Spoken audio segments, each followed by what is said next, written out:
Okay, we're going to continue our conversation on decimals and adding. Common conversions of fractions to decimals. You guys are familiar with these, but that would be 1/2 is 0.5 or 5/10. 1/4 is 25 hundredths, and 1/5 is 2/10. So let's take a look at how those come to pass. So 1/2. If I were to write this as a decimal fraction, know that this is going to be, we need to come up with a constant to partition this again. In this case, we want to make 10. We want to make a partition of 10, which means 2 times 5 would be 10, so that means I'm going to partition 1/2 5 times, and what I end up with is 5/10, which in this case 5/10 written as a decimal is 0.5. So that's where the decimal equivalent of 1/2 comes from. So let's try that with 1/4. 1/4, now I want to again make this into a power of 10. Now 4 is the same as 2 times 2. So we can, again, 2 times, we want to get a power of 10, so 2 times 5. Well, we can multiply this by 25 to get 100. We can't do 4 times any number to get 10, but we can do 4 times 25 to get 100. So that means my constant is going to be 25, and when I multiply this across, I get 25 over 100, and that is where 0.25 or 25 hundredths comes from. All right, let's take a look at 1/5. Again, what constant can I use to get to either 10 or 100 or 1,000? Well, multiply by 2. If I multiply, or if I use 2 as my constant, which is again my partition, if I'm doing this on a number line, then this becomes 2/10, which is 0.2. Remember that 100 here, it would be 10 to the second power, and that's why we would move this over 2 places. All right, let's try it with something like 3/8. 8 does not go into 10 nor 100, so what can we do with 3/8 to make this work? Well, 3/8, if you do a constant of 3/8, or a constant for 3/8, that is going to get close to, oops, let's make that an X or a times sign. If you figure this out, or you can use your calculator, you would find out that it would be multiplied by 125. So 8 times 125 is 1,000, which means our constant is 125. Well, 3 times 125 is 375. And as I was saying, 8 times 125 is 1,000. So we can write this as a decimal, a terminating decimal. Remember that 1,000 is 10 to the third power, which means when I write 375, my decimal point goes right here. So you can check this on your calculator.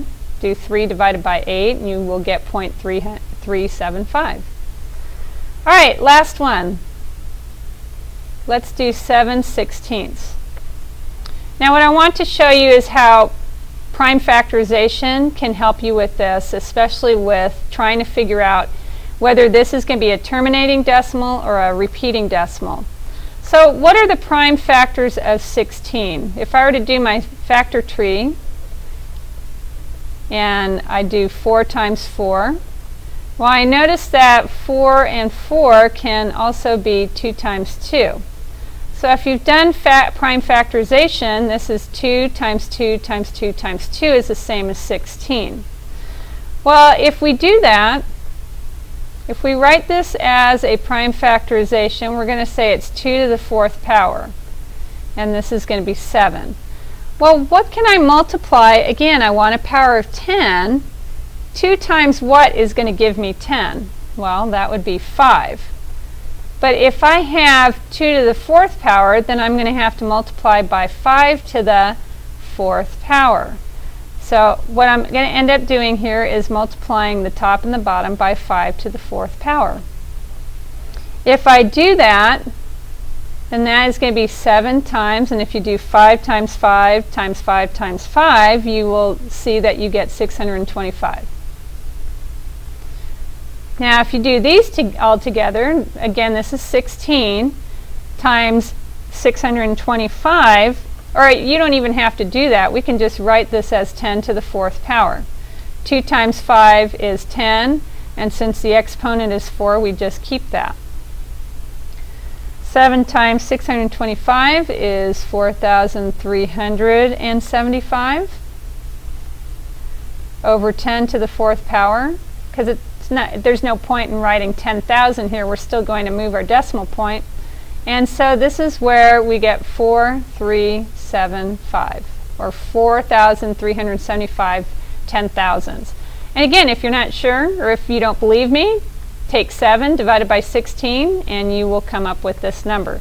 But that's the reason why we can write 7/16 as a decimal, because we are forcing a partition of a power of 10. All right, so we won't be doing a whole lot with this, but just so you know where these numbers come from. All right, let's take a look at adding decimals. So here's a typical addition of decimals. So how did we come up with the algorithm for adding decimals? And we'll go ahead and spell it out right now. You have done this, but basically the key point is you've got to line up the decimal point of the two decimals. Then you add the two numbers as if they were whole numbers. And then you put the decimal point back in the resulting number. So why does this work? Okay, so here's why. You're going to write the decimals in their fraction form using exponents to represent the powers of 10. So in this case, we have 4 and 451 10,000ths. So we're going to write it that way. 4, 0, 4, 5, 1 over 10,000. And this would be 728 over 100. Okay, the way we can write this using our 10 powers of 10 would be 40,451 over 10 to the 4th power. And this is 728 over 10 to the 2nd power. Do you see our dilemma? Do we have equal or the same denominator? No, we need to make this denominator the same as this one. So we are going to multiply both top and bottom by 10 to the 2nd power. So this would represent, well actually this isn't representing step 1, but this next part is. So let's go ahead and put it down here. So I'm going to take 40,451 over 10 to the 4th and take 728 over 10 to the 2nd, and I'm going to multiply this by 10 to the 2nd and multiply this by 10 to the 2nd. This is step 1. So back up here where it says step 1, line up the decimal point. Well, the reason why we have to is we have to have the same denominator. So what does that equal? Now we have 40,451 over 10 to the 4th power plus 72,800 over 10 to the 4th power. Now we can add these together. Okay? So now we can put these together. So this is actually showing step 2. Now we can put these together. And if you add those together, what we get is 113,000. 113,251 over 10 to the fourth power. And that is equal to, as a decimal, write it as a whole number. How many decimal places? 4, 11, and 3,251 10,000ths. And again, if you're not sure, check it on your calculator, but this is why the algorithm works. All right, let's try this one. We use the FFFP to rewrite that. All right, so let's try this again with this decimal. So try it by yourself, and then you can continue the PowerPoint or the video to see if you got it right. So this would be 509 over 10 to the second power plus 79287. And since we have 4 decimal places, this is 10 to the fourth power.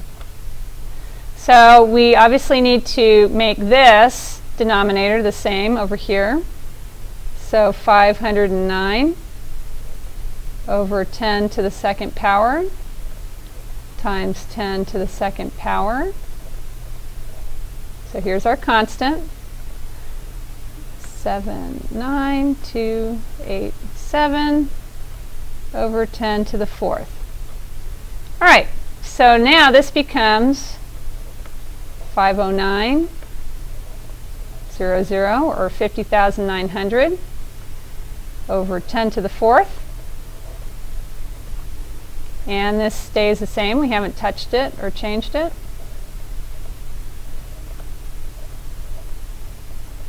So now, because we have the same denominator, we can put these together. When we put these together, 50,900 and 79,287 is 130, 187 over 10 to the fourth power. And if you write that as a decimal,